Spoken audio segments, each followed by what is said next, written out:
Hey everybody, so right now we're going to learn how to extend your display between your computer and your smart board or your smart panel.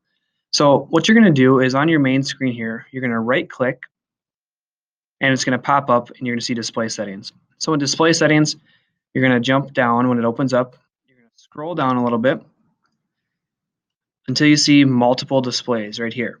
So in multiple displays, right now the default is to duplicate these displays on most computers. So that's when your smartboard and your computer screen will show the exact same thing. It just mirrors it. So if we want to change that, you're going to click it and you want to say extend these displays. So when you click it, it's going to ask you, do you want to keep these displays? We're going to say yes. So we say keep changes. And so now what that allows me to do is my smartboard or my smart panel is its own screen. So I can drag this over just like you would see in a business world when you have two computer screens next to each other. I'm going to drag it off the screen and I'm putting it, now it's on my smart panel.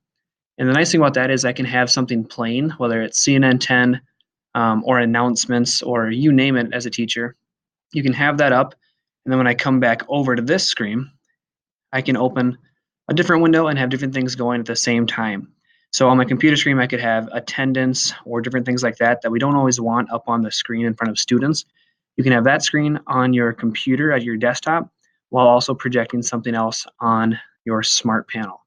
And so to show you that one more time, I'm going to bring it back over from the other screen.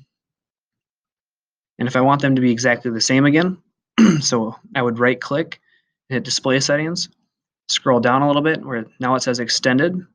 We want it to say duplicate, and that's going to make both of our screens, after we keep the changes, that's going to make both of our screens the same thing again. So now we see the same thing on both screens. Let me know if you have any other questions. Bye.